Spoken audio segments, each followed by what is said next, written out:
창세기 1장 계속 이제 강의를 할 텐데, 먼저 우리 기말고사로 내준 시험이 있잖아요. 그 일종의 그 리포트이기도 하고 한데, 그거 정답을 제가 1, 2, 3번 먼저 가르쳐 드리고 강의를 시작하도록 하겠습니다.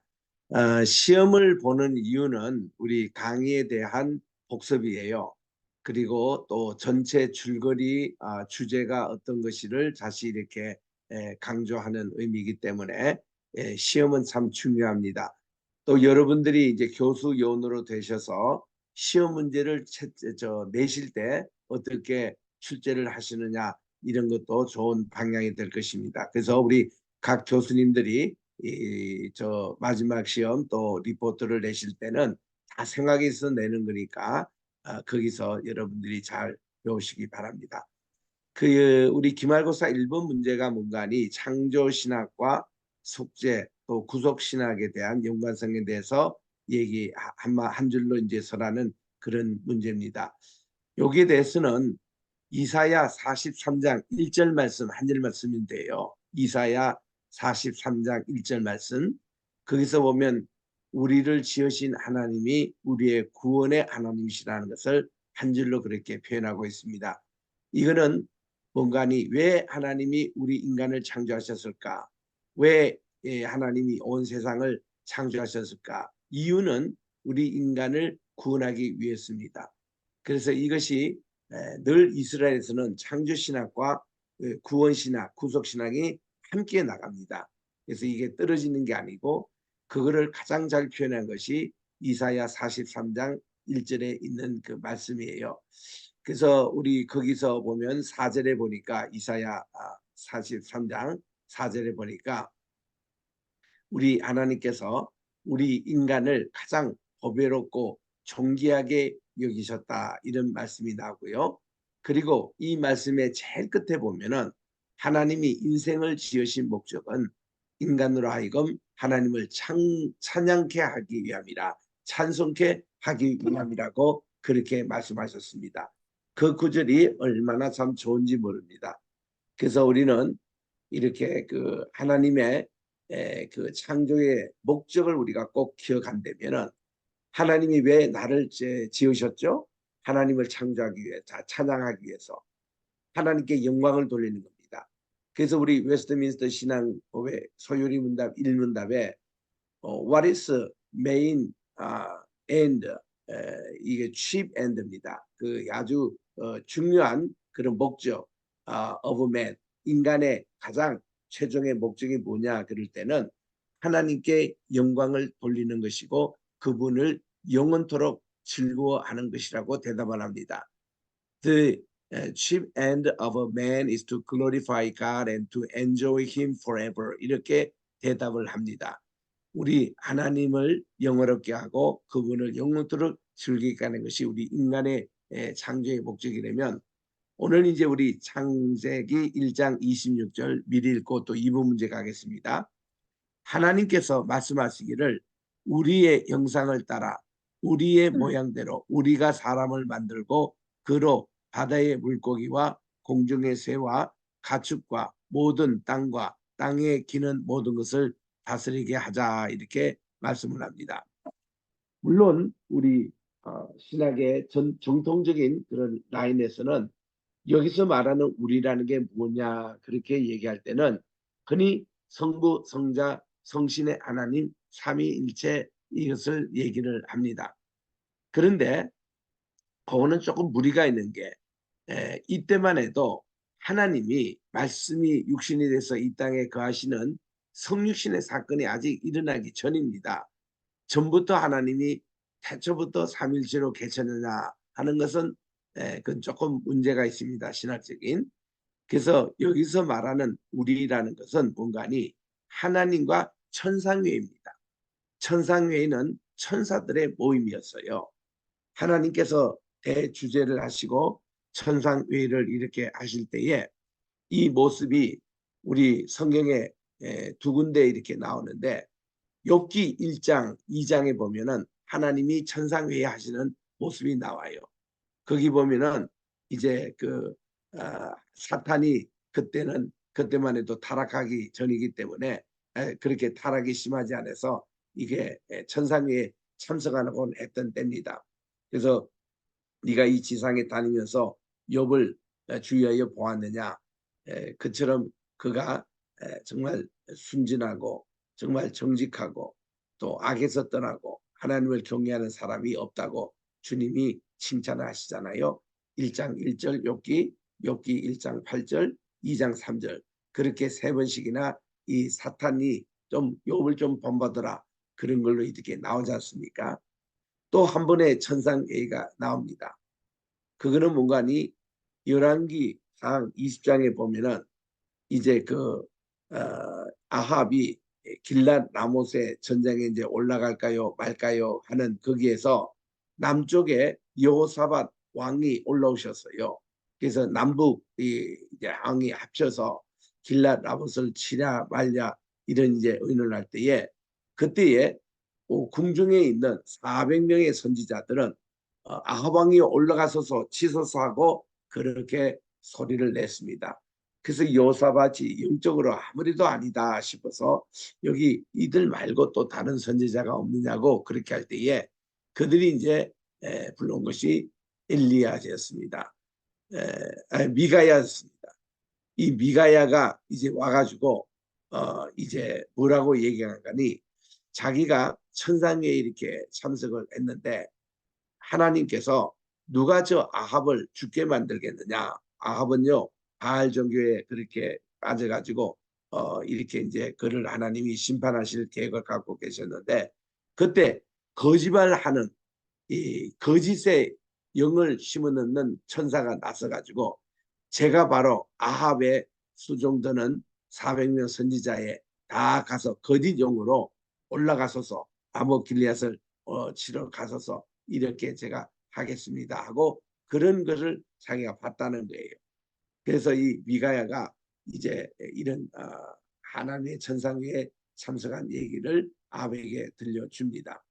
아합은 미가야의 얘기를 무시하고 올라갔다가 그는 전사하고 말았습니다. 또 한 번의 천상회의 모습이 나오는데 그게 이사야 6장이에요. 오늘 아침에도 새벽기도 시간에 말씀드린 대로 우시야 왕이 죽던 해에 그랬는데 우시야 왕이 다른 이유로 아사랴라고 나옵니다. 그가 여호와께만 이게 제사장들이 드릴 예배를 자기가 드리다가 문둥병에 걸렸어요. 그래서 그의 마지막 말년은 4년 5년간은 별궁에 거하면서 직접 통치를 못하고 자기 아들 요담이 대신 이렇게 통치했던 그 왕인데 마침 이 52년 만에 그가 통치 52년 만에 죽었습니다. 그 우시아 왕이 죽던 그 해에 이 하나님이 이사야에게 천상회의의 모습을 보여줍니다. 이사야가 어제도 그저께도 마침 성전에서 예배를 드리고 있었는데 갑자기 그 영안이 열렸어요. 그리고 하나님께서 높은 보좌에 앉아 계신 모습이 보입니다. 여러분 대개 이 하나님의 모습은요 인간이 직접 볼 수가 없습니다. 하나님이 눈이 어떻게 생기고 코가 어떻게 생기고 거기에 사람 다 가짜예요. 하나님은요 절대로 이 A형 형상이 보이지가 않습니다. 아주 밝은 빛의 형상으로 계십니다. 하나님은 빛이시거든요. 그렇기 때문에 하나님의 그 모습이 나타나고 그리고 또한 하나님의 옷자락이 성전 전체를 이렇게 다 덮었습니다. 그는 하나님의 영광이 이 성전을 환하게 밝힌 겁니다. 그 이제 솔로몬 성전을 이제 밝혔는데 그때 이제 그 이사야의 귀가 열리니까 하늘에 천군 천사의 찬양 소리가 울려 퍼집니다. 이 천군 천사의 찬양을 하는 이 예배를 수정하는 천사를 스랍이라 그래요. 스랍. 또 하나님의 호위병 이 천사를 그룹이라 그럽니다. 그래서 영어로는 그룹을 체루빔이라 그러고 이 스랍을 세라핌이라 그래요. 세라핌을 스랍 또 체루빔 케루빔 이거를 이제 하나님의 호위 천사라고 그러거든요. 그래서 이 하나님의 예배를 수정하는 스랍들이 6날개가 있었어요. 6날개. 그 둘로는 머리를 이렇게 덮고 이 둘로는 아랫도리를 덮고 둘만 가지고 날면서 이렇게 얘기합니다. 코데시 코데시 코데시, 거룩하다 거룩하다 거룩하다, 만군의 여호와의 이름이 온 땅에 충만하도다라고 그렇게 찬양의 소리가 울려 퍼집니다. 얼마나 그 소리가 웅장하길래 이 성전의 문지방이 흔들 정도로, 솔로몬 성전의 그 견고한 그 기둥이 흔들흔들할 정도로 진동의 역사가 나옵니다. 이때 이 하나님의 이 감격스러운 천상의 예배, 여기 지상의 예배를 들 때마다 천상의 예배가 같이 드리는데, 오늘 이날따라는 하나님의 천상의 예배가 이 지상에서도 이루어지고 있는 거예요. 그럴 때 이사야는 은혜도 받고 감격도 했지만 마음속에 덜컹 겁이 났습니다. 왜냐하면 자기가 이렇게 정말 죄인의 모습으로, 입술이 부정한 그의 인격의 모습으로 만군의 여호와 하나님을 배웠으니 그냥 죽게 생겼습니다. 죄인이 하나님을 바르게 보면 죽게 되어 있습니다. 그래서 화라도 나여 망하게 되었구나 하고 그렇게 할 때에 하나님이 서랍 중에 하나로 이 숯불에 핀 그런 이제 숯을 그의 입에 대면서, 보라, 이것이 내 입에 이제 닿았으니 내 모든 죄악, 입술에 부정한 것이 다 없어졌느니라고 하나님이 속죄의 은총을 허락하십니다. 그래서 이사야는요, 이제는 마음까지 확 열렸습니다. 영의 눈이 열리고 영의 귀가 열리고 영의 마음이 다 열린 거예요. 그래서 이제는 이 성전 안에서 진행되는 하나님의 회의의 모습을 그가 보게 됩니다. 하나님의 회의의 모습. 그래서 하나님이 이렇게 말씀합니다. 누가 우리를 대신해서 이 패역하고 죄악 있는 예루살렘, 또 이 유다의 사람에게 보내서 하나님 말씀을 떼어날고 그렇게 했습니다. 그때 이사야가 자기가 이 천상회의 멤버도 아닌데 Here I am, 하나님 제가 여기 있습니다. Send me out, 저를 보내주십시오. 이렇게 한 거예요. 그래서 하나님께서 이 이사야에게 가라고 말씀하셔서 파송하신 것이 이사야의 소명입니다. 그의 천상회의예요. 천상에 참석했던 이 모든 천군 천사들과 함께 우리의 형상이라는 게 바로 그겁니다. 하나님이 여기 천상회에 참석했던 우리, 지금 여기서 회의하고 하시는 게 이 천상회의 모습이거든요. 그래서 우리의 형상을 따라 우리의 모양대로 우리가 사람을 만들고 그로 바다의 물고기와 공중의 새와 가축과 모든 땅과 땅에 기는 모든 것을 다스리게 하라라고 우리 주님께서 인간을 만드신 목적이 세 가지가 있습니다. 첫째로 하나님이 사람으로부터 예배를 받기 위한 거예요. 두 번째로 하나님 대신에 이 모든 피조물을 다스리게 하시기 위해서 청지기의 사명을 주신 겁니다. 이게 하나님이 우리 인간을 만드신 목적이에요. 세 번째는 뭡니까? 우리 인간만이 하나님의 형상 곧 모양대로 창조해 주셨어요. 여기서 형상 따로 모양 따로가 아닙니다. 히브리의 용법에서는 같은 말의 동의어 반복법을 상당히 많이 씁니다. 형상은 그 모양이에요. 그게 차이가 없습니다. 근데 이거를 이 알렉산드리아 학자들은 구분을 합니다. 형상은 눈에 보이는 것이고 모양은 눈에 보이지 않는 것이다. 그러니까 형상은 우리 하나님들이 우리처럼 얼굴, 귀와 뭐 눈과 이게 다 있는 할아버지의 모습을 이렇게 그리고, 하나님의 모양이라는 게 해문나라고, 이거는 어떤 정신과 이성과 어떤 이런 내용들을 가지고 우리가 이렇게 얘기하는데, 그거는 바른 해석이 아닙니다. 형상과 모양이라는. 여러분 창세기 5장 3절에 한번 찾아보세요. 창세기 5장 3절에 보니까 거기도 형상과 모양이 나오는데 거기는 바르게 번역했습니다. 여기보다 낮게 번역했어요. 여기는 and를 뭐뭐와로 번역했는데 창세기 5장 3절에서는 아담이 지금 살해당하고 제일 일로로 천국에 들어간 인물이 아벨이거든요. 아벨은 천국 최초의 입성자입니다. 그래서 이 아벨 대신에 하나님이 셋을 주셨는데, 셋을 주실 때 이렇게 말합니다.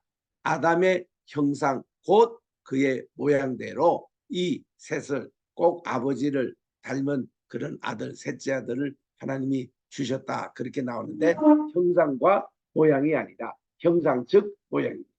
그래서 여기서도 우리는 하나님의 형상적 모양으로 그렇게 알 수가 있습니다. 그래서 우리 1번 문제, 시험 문제입니다. 이 창조신학과 구속신학의 관계돼서 한 문장을 써라 할 때는 이사야 43장 1절의 말씀을 쓰되 이런 것을 감안해서 여러분들이 쓰시면 됩니다. 두 번째는 죄에 대해서 죄가 어떻게 생겼고 어떻게 이게 발전이 된가에 대해서는 이제 제가 이렇게 설명합니다. 죄라는 용어가 최초로 나온 게 창세기 4장 7절이에요. 4장 7절에 보니까 가인이 아벨을 이제 굉장히 시기했습니다. 하나님은 창세기 4장 4절에 보니 아벨과 그 제물은 분명하시되 가인과 그 제물은 분명하지 아니하셨습니다. 그래서 하나님이 이런 그렇기 때문에 굉장히 가인이 화가 났습니다. 얼굴이 안색이 변했습니다. 그래서 우리 하나님이 4장 7절에 가인에게 만나서 가인아 내가 어떻게 얼굴 안색이 변했느냐 그거를 고개를 떨어뜨리거냐 내 속에 죄의 속성이 있구나. 죄라는 말이 처음 나옵니다.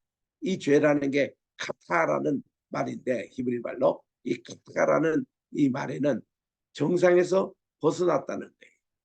그러니까 탈선했다는 겁니다. 이 어떤 하나님의 말씀의 궤도에서 벗어난 상태를 죄라고 그럽니다. 이런 관역에서 벗어난 그런 내용이지만은 이제 내가 이게 죄의 소원은 있지만 너는 이 죄를 다스리라고 하나님이 그에게 충고하셨습니다. 이 말은 뭔가니 이제 그가 이 하나님 말씀에 순종해 가지고 이 자기 죄를 다스리고 그리고는 저가 나중에 순종의 예배로 하나님께 연락되는 예배를 드리면 되잖아요. 그건 삶도 바꾸고 욕심도 버리고 이렇게 하면 됐을 텐데 가인은 이 죄를 억제하지 못했습니다. 그 8절에 보니까 바로 하나님 말씀과는 정반대 방향으로 아벨을 들로 유인해 가지고 그를 쳐 죽이고 말았습니다. 그 죄가 거기 처음 나오는 거예요. 그 죄는 뭐냐면은 이게 죄의 시작은 이게 창세기 3장에 있어요. 에덴 동산에서 뱀이 와서 하나님의 말씀을 이제 탈선시키는 방법이 5가지 거짓말로 인간의 생각을 바꿔놓습니다. 첫째로 온간이 하나님이 이 동산의 모든 것을 따먹지 말라더냐 이렇게 나오고 두 번째는 이거를 따먹어도 절대로 죽지 않겠다. 이렇게 하나님 말씀과의 반대 방향으로 불순종하게 만듭니다. 세 번째는 이거 따먹으면 내 눈이 밝아진다. 네 번째는 그리고 이거 내 눈이 밝아지면 하나님처럼 선과 악을 구별하는 사람이 될 것이다. 이렇게 이제 거짓말을 합니다. 이 뱀이 인간에게 한 5가지 거짓말이 이게 죄의 뿌리입니다. 여기서 가장 심한 것이 뭔가니 내가 눈이 밝아서 하나님과 같이 된다 이런 얘기를 해요. 하나님 같이 된다. 우리 바벨탑도 하나님 같이 높아지는 거기서 대를 쌓아 올라갔다가 하나님이 심판하셨는데 하나님 같다는 이것이 아주 교만이에요. 그래서 죄의 뿌리는 교만이고 교만은 불순종에서 나왔습니다. 그래서 이게 죄가 나와서 이 죄가 있는 한은 구원과는 점점 멀어지는 거예요.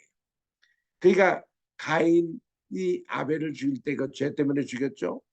노아 홍수 직전에 보니까 창세기 6장에 죄악이 관영하여 관영이라는 것은 지구에 가득 찼다는 것입니다. 그래서 하나님이 여기에 노아 홍수를 통해서 심판을 하시는 거죠. 그리고 또 여기에 또 우리 인간이 바벨탑을 쌓아가지고 이 죄가 그래서 이 창세기 1장부터 11절에 보면 죄의 4가지 형태가 나옵니다. 에덴 동산에서의 불순종 사건, 선과악을 알게 하는 나무를 따먹었던 거.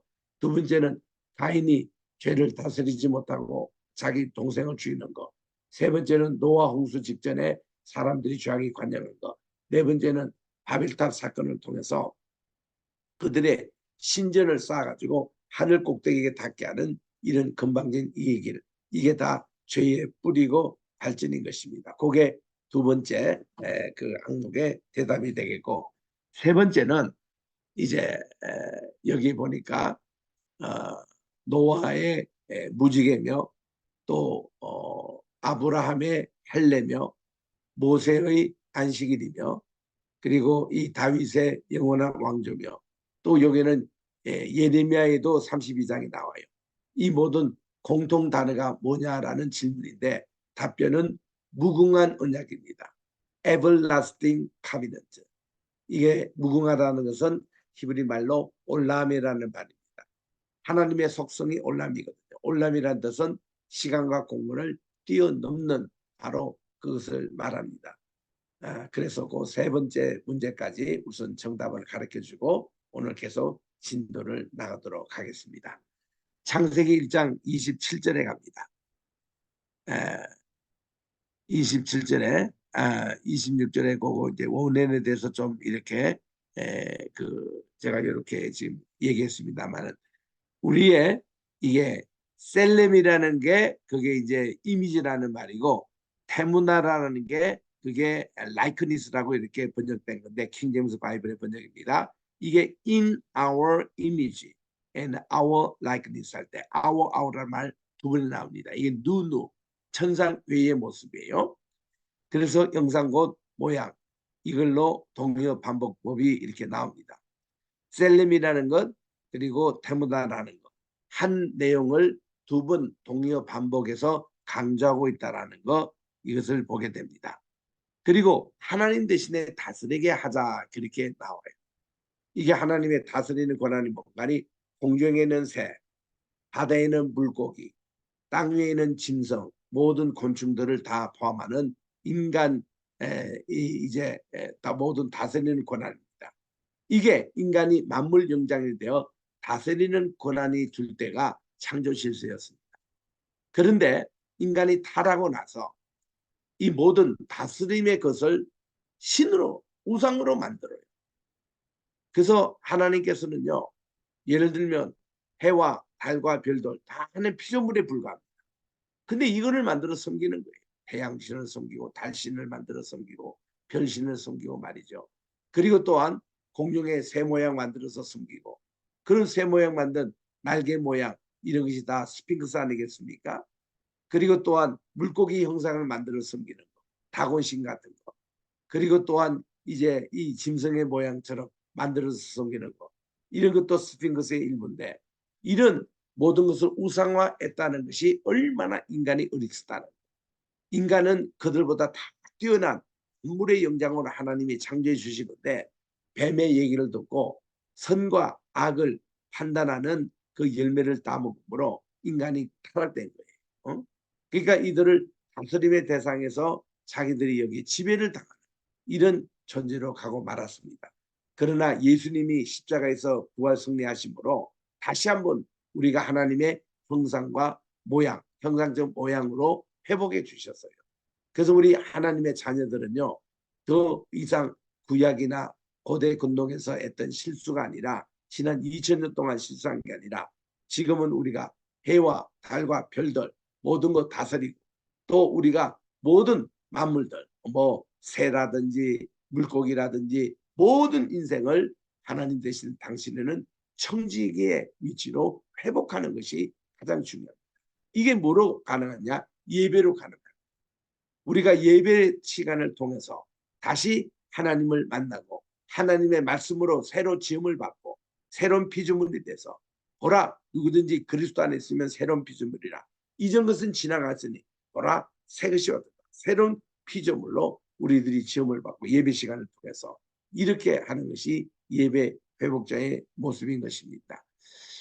그래서 이제 하나님이 27절에 하나님께서는 주님의 형상 곧 모형대로 사람을 창조하시는데 남자와 여자를 창조하셨다. 남자와 여자는요. 창조 질서 속에 있을 때는 아주 동등한 위치입니다. 누가 누구의 우위권이 없고 꼭 같습니다. 하나님의 다 둘 다가 형상과 모양대로 창조함을 받았습니다. 그래서 우리 하나님이 이렇게 창조해 주셨는데 이때 우리 남자와 여자 할 때, 남자 할 때는 이샤, 그리고 여자 할 때는 이시, 이샤 이건데 또 여기서 다른 용어가 나옵니다. 자카르와 느케바라고 이렇게 말씀합니다. 우리 제가 히브리어로 읽어볼게요. 바 이브라 엘로임, 하나님이 창조하셨다. 에터하 아담, 인간을 창조하셨는데 어떻게 버살모, 그분의 형상 곧 버셀렙, 그 모양으로 창조해 주셨다. 파라오토, 그를 창조해 주셨는데 이거를 자카르부 느케바, 메일 앤 피메일, 남자와 여자로 동이 이렇게 창조해 주셨습니다. 그래서 여성도 하나님의 형상 곧 모양으로 똑같이 남자와 창조하신 그런 것입니다. 그래서 마라오삼이라고 그들을 창조하셨다. 그래서 우리 하나님의 모양 형상에 대한 거 이미 제가 설명을 드렸습니다. 그런데 이를 미켈란젤로가 바티칸 거기에 가보면 베드로 성당 위에 이렇게 그림을 그리고 말았습니다. 하나님을 할아버지 형상으로 그렸어요. 그리고 인간을 창조하실 때에 손에 타치를 이렇게 그렸습니다. 미켈란젤로 이거를 그릴 때가 90세였다고 그래요. 그 제자들이 그에게 물었습니다. 어떻게 하나님을 이렇게 그리셨냐 그럴 때에 미켈란젤로는 얘기합니다. 모두 다가 자기 생각대로 하나님을 만들 수 있는데 자기는 이게 화가고 조각하기 때문에 자기가 손이 가장 귀하다는 거예요. 그래서 하나님께서 인간을 만드실 때도 하나님의 손이 인간의 손과 터치하는 합토입니다. 이 터치하는 이런 걸로 그렸다고 이렇게 얘기할 정도입니다. 그러나 이게 이제 꼭 하나님의 천지창조의 모습은 아닙니다. 하나의 생각일 뿐입니다. 28절에 이것이 이제 창세기 1장의 주제의 말씀, 요절의 말씀입니다.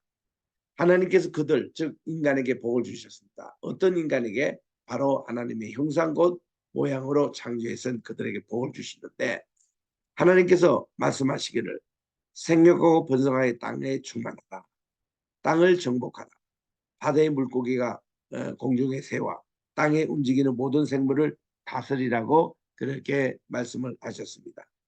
자, 여기서 하나님께서 축복하셨다라는 말, 이 바락이라는 이 말이 생육과 번성 그리고 충만하다 이것과 관계가 있습니다.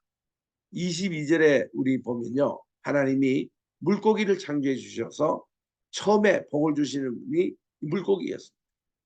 물고기에게는 뭐라고 말씀하니 생육하고 번성하여 이 바다 물을 채우라 이렇게 말씀을 하셨습니다. 그리고 여기에 보니까 영어 번역에 보니 하나님께서 이렇게 그 생육하고 번성하여 할 때에 이 multiply라는 말을 쓰고 fruitful이라는 말을 쓰잖아요. 그리고 땅을 채우라 할 때에 킹제임스 바이블 보니까 replenish라고 그렇게 나옵니다. replenish를 직역하면은 다시 채우라 이런 것이 나옵니다. 요 구절 때문에 일부 이렇게 이중 창조설을 주장하는 사람이 있어요. 이들은 뭐냐 하면은 이 창세기 1장 1절 2절에 나오는 이 천지 창조 이전에 하나의 세계가 있었다는 거예요. 그 세계는 인간 창조는 아니고 이 사탄 마귀 그 전에 이들이 하늘에 천궁천사에 있을 때에 그 이름이 루시엘이었다는 겁니다. 루시엘은 하나님의 빛이라는 참 좋은 이름이에요. 그 루시엘 시대에 있을 때는 이 루시엘이 하늘의 천군 천사를 찬양하는 음악 감독이었습니다. 하나님을 최측근에서 모시는 그런 천사였습니다. 그런 천사가 어느 날 교만이 생겨가지고 그가 하나님 자리를 넘나 보았습니다. 이 내용에 대해서는 이사야 14장 잘 나오는 말입니다. 14장 12절에 보니까 사탄이 타락을 해온 원인이 5가지가 있어요. 그가 하나님 자리를 넘나보면서 그 높은 자리를 그가 가려고 했던 그런 죄악과 욕망 때문에 그랬습니다.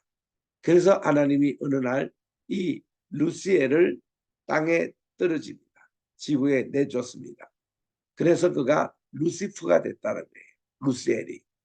루시엘은 하나님의 빛이라는 뜻인데 루시프라는 뜻은 빛을 위장하다. 빛으로 위장하다, 또 빛을 흉내내다, 가장하다, 이런 뜻이 루시프라는 뜻이 됩니다. 그래서 땅에서 쫓김을 받았다, 이거를 히브리 말로 네피림이라고 해요. 네피림, 땅에 떨어졌다, 쫓김을 받았다. 그래서 우리 창세기 6장 3절에 보니까 사람의 아들들이 인간의 딸들과 결혼하여 그들이 아기를 낳는데 이 네피림을 낳았다, 이런 구절이 나오는데, 네피림이 타락했다, 땅에 떨어졌다, 이런 뜻이 됩니다. 그래서 이런 영적인 상태가 있는 가운데서 하나님이 처음에 그런 영물들 창조한 것을 싹 쓸어내시고, 하나님이 그 쓸어낼 그 당시의 모습이 창세기 1장 2절과 같이 혼돈하고 공허하고 또 흑암이 기쁨 위에 있는 이런 모습이었다는 겁니다. 그래서 하나님이 두 번째로 창조하신 것이 오늘날 현재 창조라고 이중 창조론을 얘기하는 사람이 있습니다. 이거는 성경적이지 못해요. 이중 창조설을 얘기하는 대표적인 분이 지금은 돌아가셨습니다만 베레아 학교를 했던 김기동 목사였습니다. 그분이 우리 1970년에 요즘 한국에서 활동하고 있는 큰교회 목사님들, 많은 목사님들을 그분들에게 공부했습니다. 윤석전 목사님, 김사만 목사님, 하영조 목사님, 뭐 이런 분들이에요. 나겸일 목사님, 이런 분들이 다 그때 베레아 출신들이었어요. 그 영향이 적지 않게 한국에 퍼졌습니다. 그래서 인터콥도 그런 베레아의 영향을 받은 거거든요. 그래서 이런 불순한 것이 이렇게 퍼지는데, 성경은 항상 있는 것만 얘기하지 없는 것은 얘기하지 말아야 되는 게 우리 성경의 원리입니다. 말씀을 떠나서는 안 되거든요. 그래서 여기에 있는 대로 다시 채우라 할 때 리플래닛이라는 이 말을 꼭 다시 채우다, 이게 맞는 얘기인지 아니면은 채우라는 것을 강조하기 위해서 리플래닛, 우리 리폼이라는 것도 개혁하다는 말이 다시 우리 마음을 돌이킨다는 뜻인데, 꼭 다시라는 것보다도 그걸 강조하는, 본질로 돌아가자는 의미거든요. 그래서 여기에 대해서 꼭 영어 단어에 그렇게 집착할 필요는 없다라는 거. 우리 성경에 나오는 오히려 히브리 말 그대로가 좋습니다. 생육하고 번성하여 이런 거를 후루 밀루라고 돼 있고, 그리고 채워라, 이게 이 땅을 채워라 할 때 그냥 밀류예요. 그냥 필입니다. 다시 채워라는 의미가 아니고 그냥 채워라는 겁니다. 그래서 땅을 정복하라 이렇게 나옵니다. 그래서 우리 여기 28장에서는 하나님의 형상으로 창조됐다는, 그리고 인간이 청지기 사명을 가지고 이 땅에 태어나셔서 모든 생태계를 인간이 하나님 대신에 다스리는 이런 내용입니다. 하나님의 형상 피조물의 우두머리 세우시고 청지기와 생태계의 근거로서 인간을 세워졌다. 요게 이제 이런 해석을 우리가 보면 되겠습니다. 그래서 우리 다시 우리 히브리어로 읽겠는데, 생육하라, 이거를 푸르라고 그럽니다. 또 하나님 이거를 이제 채워라 할 때는 푸르르, 이 러브라고 번성하다 이렇게 됩니다. 그리고 이 바다를 채우라 할 때는 다시 채우라는 리플래닛이라기보다도 그냥 채우라는 거에 강조입니다. 강조. 이중 창조 그거 생각하지 마시고 이것이 리플래닛이 그냥 밀릅니다. 그냥 채우라는 말이에요. 말라는 말이 그렇습니다. 자, 그래서 이제 하나님의 창조의 비밀을 사람에 대해서, 하나님의 사람 창조 의도가 통치자의 대행자로 세워주셨고, 또 하나님이 창조된 사람의 정책이 하나님의 형상 곧 생명이라는 겁니다. 이 형상에 대해서는 우리가 알 수 있는 말이, 바로가 옛날 이집트의 이제 바로 왕이요, 자기가 이제 나이 많아서 곧 죽게 됐습니다. 자기 왕세자에게 세습을 합니다. 그럴 때에 하는 말이 너는 나의 형상이다, 이렇게 얘기를 한다고 그래요. 이것이 뭔가니 성경에 나오는 이 말씀을 그대로 본뜬 겁니다. 내 형상이라는 말은 뭔가니 통치권을 이양하겠다는 거예요. 그래서 하나님께서는 우리 이 모든 세계 만물을 다스리는 권한을 우리 인간에게 이양하신 겁니다. 이 요거를 사탄이 듣고 이렇게 시기가 나가지고 인간을 이렇게 타락을 시켜가지고 그 통치를 못하게끔 하는 것이 자기가 통치를 해야 되니까. 예? 그래서 이 창세기 3장에 사건이 있었습니다. 사람을 향해서 선포한 하나님의 축복이 생육하라, 번성하라, 채워라, 정복하라, 다스리라. 이게 우리 인간에게 향한 그런 커미션이었습니다. 다섯 동사의 의미를 살펴보면 생육하라는 게 열매를 맺는다는 것입니다. 열매를 맺어라. 번성하다는 것이 증가하다는 뜻입니다. multiply, 우리 오병이어의 기적처럼 이렇게 많이 번성하는 것. 그리고 충만하라는 게 가득 채우라는 뜻입니다. fill, 영어로서 replenish라는 것이 다시 채우라는 의미라기보다 채우다음에 강조하는 말이라고 해요. 채우다는 것을 강조하다. 그리고 네 번째 단어는 정복하라. 이것은 카바시라는 말로 습듀, 그 땅에 기운이 오른 것을 그를 정복해 버리라는 거예요. 발로 밟고 복종시키라는 겁니다. 땅을. 우리는 여기 복종 당하지 말고 땅의 세력을 복종시키는 거. 그리고 다스리라 이렇게 말씀을 하고 있는데 이건 하나님의 통치권을 얘기를 하는 것입니다. 하나님께서 노아에게도 이 말씀을 그대로 주십니다. 이게 노아는 이전 이제 세상은 다 없어졌어요. 그리고 이제 5대양 6대주가 생겨났습니다. 그리고 이 세상에 하나님이 노아를 통해서 다시 생육하고 번성하여 땅을 다시 채우라고 말합니다. 이제 여기서는 다시 채우라는 말이 바로 아까 그 의미인 replenish 그거를 이렇게 해도 됩니다. 여기는 그래서 이제 땅의 모든 짐승, 모든 새, 또 땅에 기는 모든 것, 바다의 모든 물고기 이것이 너희를 두려워하며 너희를 무서워하리니 이들은 너희 손에 붙였으라고 말씀해 주셨고 이 축복이 아브라함에게도 그대로 전합니다. 내가 큰 민족을 이루겠다. 이런 말씀으로 이 자손의 번성함을 하나님 약속해 주셨고 또 이 약속이 이삭에게도 내려옵니다. 이삭을 통해서 하나님이 내 씨가 크게 번성하여 그리고 18절에도 보니까 천하 만민이 복을 받으리라. 내 씨로 말미암아. 그래서 우린 다 아브라함의 자손이 됐잖아요. 또 하나님이 이 축복을 이삭에게 그대로 내려오십니다. 그래서 하나님이 이 창세기 26장에 보니까 너와 내 자손에게 주리라 하는 이 땅에서 내 자손을 하늘의 별과 같이 번성케 하겠다. 그래서 말미암아 천하 만민이 복을 얻게 되리라고 말씀을 합니다.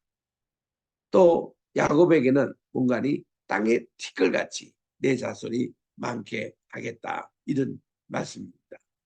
여러분 하나님께서 아브라함에게 나타나실 때는 하늘의 별들과 같이 내 자손을 많게 하겠다. 또 이삭에게 약속하신 것은 해변의 모래알처럼 그렇게 많게 하겠다. 또 야곱에게는 땅에 티끌같이 많게 하겠다. 이건 내용이에요. 제가 이런 설명을 중고등부 학생들에게 했더니 애들이 하는 얘기가 묻었습니다. 선생님, 하늘에 별이 많습니까? 바다에 모래알이 많습니까? 땅에 티끌이 많습니까? 이렇게 또 질문을 학생이 있어요. 나도 생각하지 못했는데 학생들이 기발하게 질문을 하더라고요. 제가 어떻게 답했어요? 야, 여러분들 하늘의 별들이 얼마나 되는지 아냐고. 해변의 모래를 셀 수 있냐고. 또 땅의 티끌을 너희들이 셀 수 있냐고. 하나님의 축복의 세계라는 것이 그렇게 우리가 할 수 없는 엄청난 이거를 하나님이 우리에게 주신다는 표현일 뿐이지 하나님이 꼭 뭐 해변의 모래알처럼 그렇게 인간이 많고 뭐 하늘의 별들 같이 우리 그런 뜻이 아니라고 했더니 아이들이 이해를 하더라고요. 이게 다 그런 거를 대비하는 말이지 뭐 꼭 그런 것이 아니라는 겁니다. 또 요셉에게는 하나님이 또 이 축복이 그대로 내려갑니다. 생육하고 번성하여 많은 민족이 나가서 이 땅을 내 후손에게 주고 영원한 소유가 되리라 해서 하나님의 축복의 물줄기가 이렇게 네 분의 족장들에게 계속 흘러내리는 것을 볼 수가 있습니다.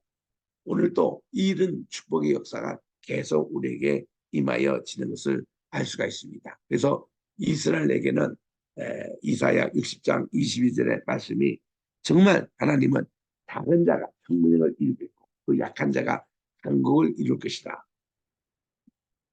이렇게 작은 자가 천명을 이룬다 할 때 천명이라는 게 꼭 어떤 물리적인 숫자의 천명이라는 뜻이 아니에요. 이때는 천이라는 것은 무한대의 숫자라는 뜻입니다. 그 당시는요, 인간이 농사에서 지을 수 있는 최대 숫자가 100배였다는 거예요. 그래서 창세기 26장 12절에 이삭이 그의 농사를 지으니까 100배의 풍풍이를 맞았다. 그게 최고의 숫자라는 거예요. 근데 100배도 맞는데 하나님의 세계에 열 때는 천이라는 얘기를 했다. 그래서 시편 90편에 보니까 하나님께 있던 하루가 우리 인간에게는 천년과 같다라는 그런 표현이 나와요. 그 이 천년이라는 이 단위가 세대주의자들이 이 인류를 천년 이렇게 나누는 이유가 거기에 있습니다. 이 천이라는 이 단어가 꼭 물리적인 숫자라기보다도 하나님의 무한한 세계를 얘기하는 것이었습니다. 그래서 이 한 자가 천명을 이루겠다는 이게 하나님의 무한한 축복을 말씀합니다. 그 예수 그리스도를 통해서도 우리가 주님을 통해서 이런 생명의 구원의 역사가 이렇게 많이 되는 것을 볼 수가 있습니다. 그래서 시와 통치권을 받는 방법, 시와 통치권을 주신 목적, 이런 것이 오늘날 우리가 선교를 하고 전도를 하는 이유가 되는 것입니다. 29절입니다. 하나님께서 말씀하시기를 보라 내가 온 지면에 씨를 맺는 모든 채소와 씨를 가진 열매 맺는 모든 나무를 내게 주었다. 그렇게 말씀을 합니다. 요거는 뭔가니 씨를 맺는 모든 채소입니다. 또 씨를 가진 열매 맺는 모든 것이 인간의 음식이었습니다. 그래서 우리는 이 음식을 하나님께서 주시는 것인데 이것이 우리 셋째 날 하나님 창조하실 때에 인간이요 땅에서 스스로 나는 채소 있죠. 스스로 나오는 씨를 맺는 열매 있죠. 이거 먹고 자는 사람은요 병이 없습니다. 오늘날 인간의 모든 현대병이 어디서 나온 거니 스스로 난 것이 아니라 이게 서로 결합시켜 가지고 낳는 융합 그런 이제 식물들 이게 이제 병이 생기는 거예요. 그 옛날에는 그저 오이면 오이고 토마토면 토마토고 그런 것이 있는데 요즘은 이거를 다 이 수정해 가지고 잡종 이게 나와요. 잡종이 나오니까 우리 몸이 감당이 안 돼요. 우리 몸은 모든 게 자연 질서 속에 그대로 가야 병이 없어져요. 해가 나면은 일하고 해가 떨어지면 쉬고 잠을 자야 되고 밤에는 잠을 자고 낮에는 또 활동해야 되고 이게 우리 몸이 자연 리듬이에요. 이런 사람이 건강합니다. 이거를 역행하면은 병이 생기는 거예요. 음식도 마찬가지. 스스로 땅에 나는 지금 이런 거 먹는 사람들 병이 걸리지 않습니다. 그 안식교도들이 이런 거 철저해요. 채식주의. 어? 이런 것인데 우리 오늘 모든 사람들이 이거를 이제 변하기 때문에 각종 병이 생깁니다. 30절에 가봅니다. 인간에게는 씨를 가진 모든 채소와 과일을 음식으로 주셨다는 거. 30절을 보니까 모든 짐승, 공중의 새, 또 생명에서 땅에 기는 모든 그런 곤충들에게 주님은 풀을 주겠다. 이거는 씨가 아닙니다. 풀은 이들입니다. 자 여기에 보니까 사자, 곰, 호랑이 다 이게 풀을 먹고 자랐어요. 이게 에덴 동산 시절의 모습이었습니다. 그래서 우리 사람은 씨를 가진 생명력을 가진 음식이 달라요. 고급 음식. 다른 모든 피조물들은 씨가 관계없는 풀을 먹고 자라도록 되는 것입니다. 그게 본래 자연의 모습이었어요. 그런데 이제 오늘날 이게 역행을 하니까 모든 병들이 생깁니다. 짐승도 마찬가지예요. 그래서 하나님이 짐승, 육체, 새, 물고기들에게 풀을 식물로 주시면서 이렇게 씨를 가진 음식은 인간에게 또 씨가 없는 풀은 모든 다른 피조물에게 주셔서 이렇게 음식을 구별하신 겁니다. 모든 푸른 풀은 이제 다 짐승될 겁니다. 31절이 결론입니다. 하나님께서 만드신 모든 것을 보셨는데 보라 그것이 매우 좋았다. 그냥 지금까지는 좋다 토브라고 나옵니다. 근데 30 맨 마지막에는 매우 좋았다. 토브 매우드라고 나옵니다. 매우드. 그리고 저녁이 되고 아침이 되니 이는 여섯째 날이라. 바여히 에레 바여히 보케르 염시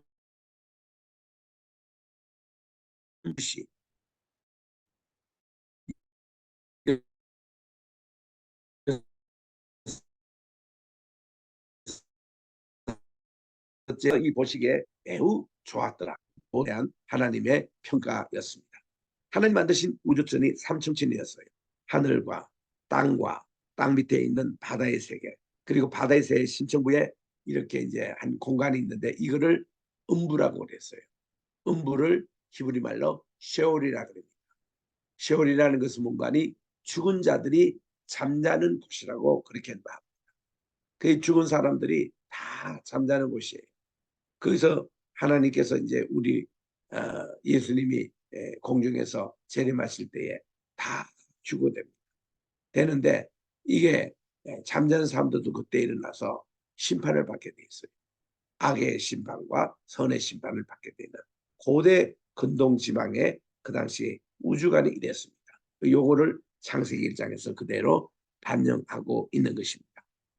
그래서 우리 창세기 1장의 구속사긴 입장에서 이를 보면은 빛과 어둠의 창조 첫째 날 이거는 이집트의 빛과 어둠의 재앙 그리고 궁창의 물과 아래 물로 나눴다 그랬는데 홍해 속에서 마른 땅을 준비하여 건너게 하신 그리고 해와 달과 이게 별들을 창조하신 넷째 날은 하나님께서 해와 달 또 별들을 숭배했던 이 모든 우상들이 다 헛것이라는 거예요. 그래서 아홉째 날에는 흑암의 권세에서 빛이 전제로 이거 그다 빛을 잃어버린 재앙이 나옵니다. 자, 아까 우리 1번 문제 제가 정답을 말씀을 드렸는데 바로 이것이 이제 구체적으로 설명이 나오는 겁니다. 창조신앙에서는 하나님의 형상으로 창조됐다. 구속신앙은 아까 얘기한 대로 이집트 바로 왕이 자기를 신의 형상으로 자처합니다. 바로가 태양신이라고 얘기하죠. 그리고 다음 바로에게는 너는 나의 형상이라고 얘기한답니다. 또 창조신앙에서 인간은 땅을 다스릴 청지기 사명을 받았습니다. 그런데 구속신학에서는 바로만이 땅을 다스릴 명령을 받습니다. 그리고 인간은 정원에서 살며 정원에서 가꾸며 지킵니다. 에덴 동산. 그런데 이 구속신학 얘기하는 출애굽을 보면은 이스라엘 백성은 이집트로 돌아가려고 합니다. 금송아지. 그러나 가나안은 새로운 약속된 에덴 동산으로 등장을 합니다. 그래서 젖과 꿀이 흐르는 곳으로 나옵니다. 그래서 우리 이런 이제 구속신학이 출애굽부터 시작해서 예수 그리스도 십자가까지 연결되는데 이제 이것을 우리 출애굽신학에서 보는 것이죠.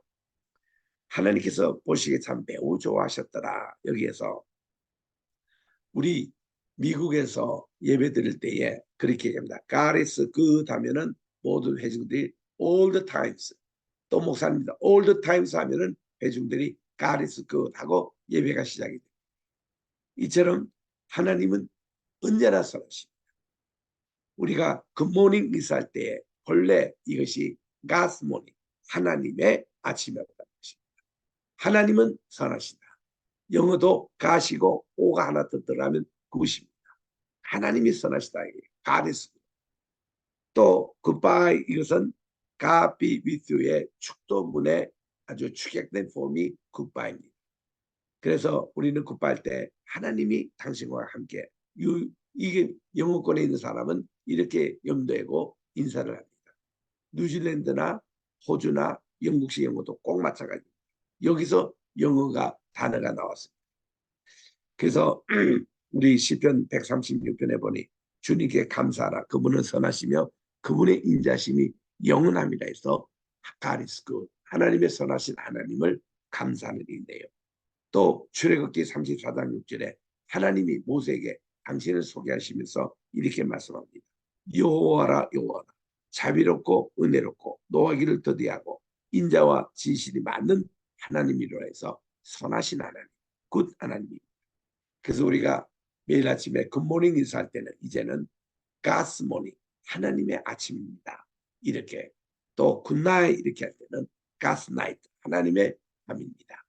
Goodbye, God be with you. 하나님이 당신과 함께 동행하기를 원합니다. 이런 인사를 우리 성경에서 배울 수가 있습니다. 그래서 우리 창세기 1장에서 배우는 교훈이 하나님께서는 유일하신 분이시요 우리를 창조하신 위대한 창조주를 가르쳐주고 있고 또 God is personally involved in his creation. 하나님은 정말 인격적으로 그분의 모든 창조에 개입을 하셨다는 것을 알 수가 있고 그 다음엔 창조의 목적이 that we might see the creator who created the creation. 이 모든 피조물을 창조하신 창조주 하나님을 만나는 것이 1장의 목적이었습니다. 자, 우리 창세기 요거 이제 하나 끄고 오늘 마치도록 하겠습니다. 창세기 1장을 원어적으로 이렇게 다 분석을 했어요. 여기서 3절에서 5절 하나님께서란 말이 3번 나옵니다. 그리고 6절에서 8절 3번, 9절에서 13절 5번 해서 하나님이란 말 용어가 제일 많이 나와요. 32번이나 엘로힘, 엘로힘, 엘로힘 32번이나. 이거는요 모든 동사가 엘로힘이에요. 하나님이에요. 창세기 1장. 그 창조 질서 속으로 우리 돌아가자라는 것은 다른 거 아닙니다. 우리가 주어댔던 거, 인간이 주어댔던 거 다 집어치우고 하나님으로 주어를 다 바꾸자는 겁니다. 그분께서 모든 것을 만드셨고 그분께서 구속하셨고 이런 내용들입니다. 말씀하셨다라는 말 이게 연으로 말씀하셨던 말이 10번 답니다. 그래서 하나님이 요한복음 1장 3절에 보니까 모든 게 다바르 로고스 하나님 말씀으로 이 세상이 창조가 됐다는 거예요. 이거는 하나님이 가라사대 10번이나 나옵니다. 또 그대로 되니라 이 말씀이거든요. 하나님 말씀대로 그대로 창조했습니다. 그대로 되리라는 것을 바여히켄 히브리 말로 요게 또 7번 나옵니다. 하나님 보시 좋았더라 바야르 엘로힘 키토브 이것도 7번 나옵니다. 또 하나님이 부르시다 그럴 때 5번 나와요. 저녁이 되고 아침이 되니 각 소절마다 6번에 나옵니다. 6일 동안 창조. 그 말은 뭔가니 창세기 1장은 그 저녁이 되고 아침이 되네.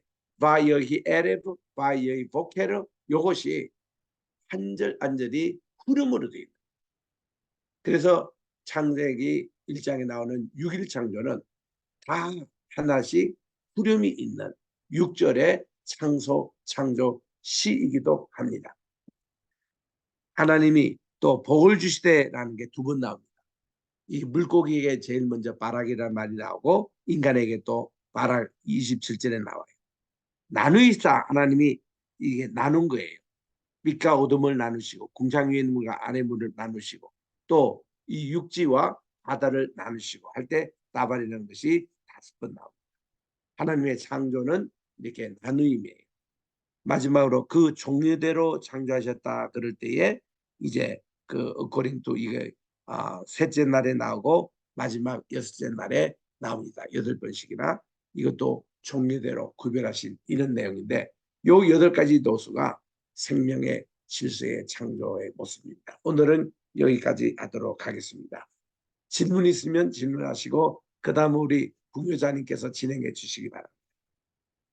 할렐루야, 너무 감사합니다. 네, 고맙습니다. 네, 질문 있으시면 질문해 주시고 또 새로 배우신 거 있어도 나눠주시고 하겠습니다.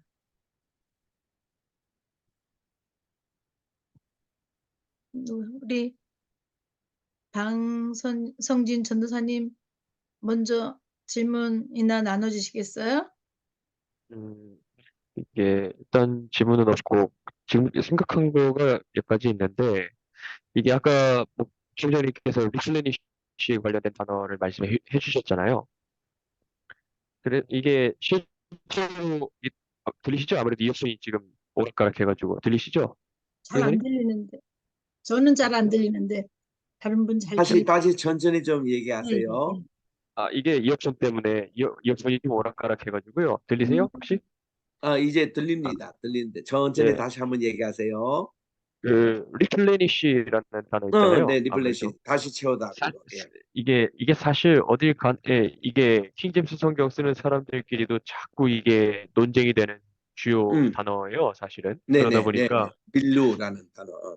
그러니까 이게 자꾸 뭔가 오락가락하고 이제 사전 찾아보면서 이게 맞다, 저게 맞다 하는 경우가 있는데 이게 음, 최근에 좀 비블리컬 티올로지, 소위 말하는 이제 성경 신학이라는 관점에서 또 특정 단어들을 바라보고 또 히브리적인 관점에서 또 단어들을 바라보고 또 히브리 시에 나오는 우리 병행구를 생각했었을 때 음, 혹은 다른 본문들을 살펴봤었을 때 꼭 무조건 그 사선적 정의에 막 몰두하는 것이 아니라 그 음, 본문에서 그 단어가 어떻게 쓰였는가를 면밀히 또 볼 수 있어야 한다가 이제 그리스도인으로서 그리고 또 네, 누군가에게 성경을 가르치는 사람으로서의 어떤 이제 공부하는 도리가 아닌가라고 생각을 해봤습니다. 네네.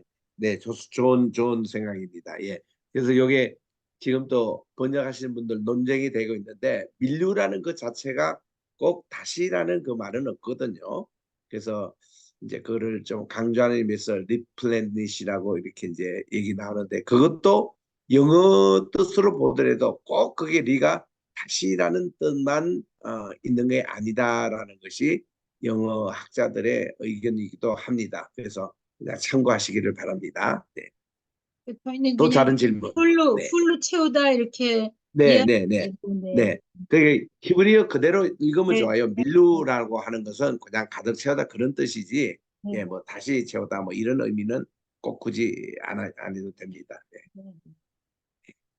네, 정갑순 전도사님, 네, 네, 안녕하세요. 네, 네, 반갑습니다.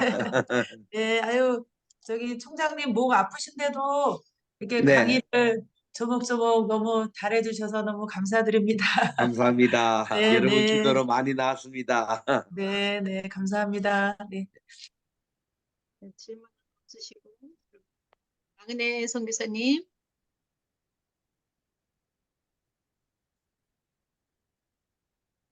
나오미 선교사님 한마디 하세요. 소리 켜시고. 마이크 켜주세요.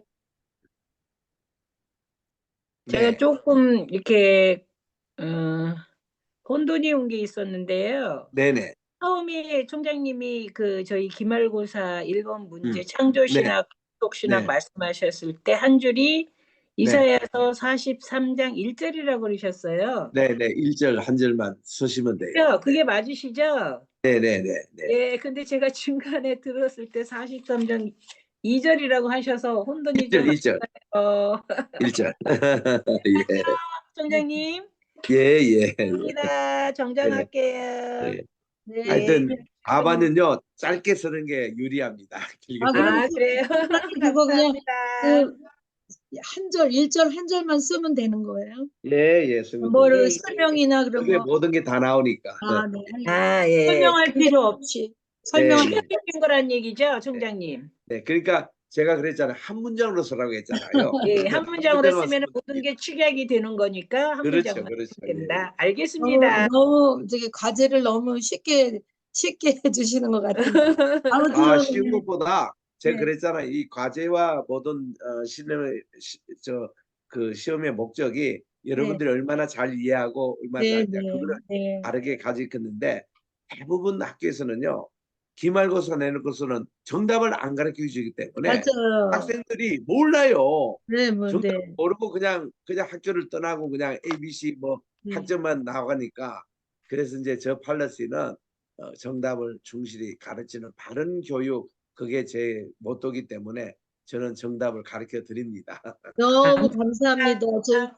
그러지 않아도 언제 한번 총장님께 그 과제에 대해서 설명을 해달라고 말씀드리려고 했었어요. 근데 오늘 3번까지 줘서 정답 다 그러니까요. 그러니까 말씀드렸어요. 너무 예, 너무 감사합니다. 공개는 제가 한 달 후에 양일권 기사님, 얘기할 겁니다. 양일권 기사님, 너무 네네. 감사하죠. 제가 한번 언제 썸머리 해달라고 말씀드리려고 그랬는데 그냥 우리 하나님 너무 멋쟁이에요. 할렐루야. 할렐루야. 네. 저는 그 그래요. 출애굽기 20장 그 네네. 10계명 암송을 어떻게 해서 그걸 과제로 올려야 예. 하나 그거는 고민하고 본인이 있었어요. 하나님과 약속해서 암송하시면 됩니다. 그렇죠. 그걸로 아니 내가 거기다가 그냥 암송했습니다 이렇게 쓰면 되죠. 그렇게 하면 돼요. 그렇게 하면 저희 우리 수연 선교사님도 저한테 그거 어떻게 숙제하냐 그래서 그냥 네. 암송했습니다 이렇게 쓰라고. 네. 그래서 자꾸 여러분 반복해가지고 네. 그래도 우리 십계명은 순서대로 암송해야. 저는 히브리어로도 다 외우는데요. 또 와, 영어로도 또 외우세요. 영어로도 하시는 아멘. 분도. 예, 한국말로 못 감사합니다. 그래서 적어도 이렇게 하면 좋잖아요. 그러니까 우리 십계명 그리고 우리 주기도문은 우리 다 외우는 걸로 그렇게 합시다. 네, 예, 아멘. 알겠습니다. 그다음에 우리 데이비 선교사님.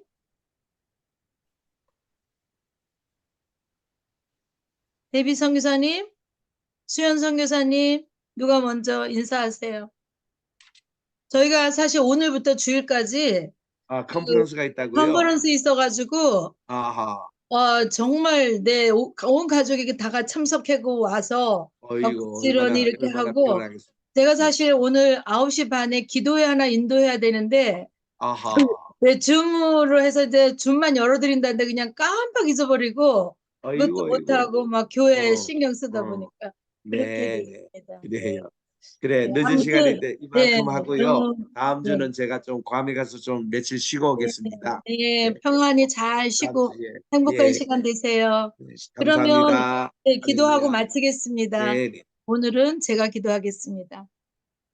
하나님 감사합니다. 정말 우리 아버지 너무 좋으신 하나님, 멋쟁이 하나님, 능력의 하나님 너무 감사합니다. 아멘. 사랑하는 겟세마네 신학교 한국 캠퍼스와 뉴질랜드 캠퍼스를 축복하시고 우리 주여. 교수님들과 우리 또 공부하는 학생들 다 축복하셔서 정말로 하나님의 말씀을 올바로 배우고 또 올바로 우리가 신앙생활을 하고 또 많은 사람들에게 우리가 만나는 사람들에게 제대로 우리가 전할 수 있도록 하나님 지혜와 축복을 주시기를 간절히 소망합니다. 아멘. 우리 또 총장님 이제 다음 주 월요일부터 또 3박 4일 괌으로 또 이렇게 휴가를 가시는데 우리 성령 하나님 성신 하나님께서 함께 해주시고 하나님 아멘. 동행하여 주셔서 정말 온 몸과 영과 혼에 다 회복되시고 건강한 주여. 모습으로 또 배울 수 있도록 하나님 축복하여 주시옵소서. 아멘. 이 밤도 주님께 모든 것을 의지하옵고 정말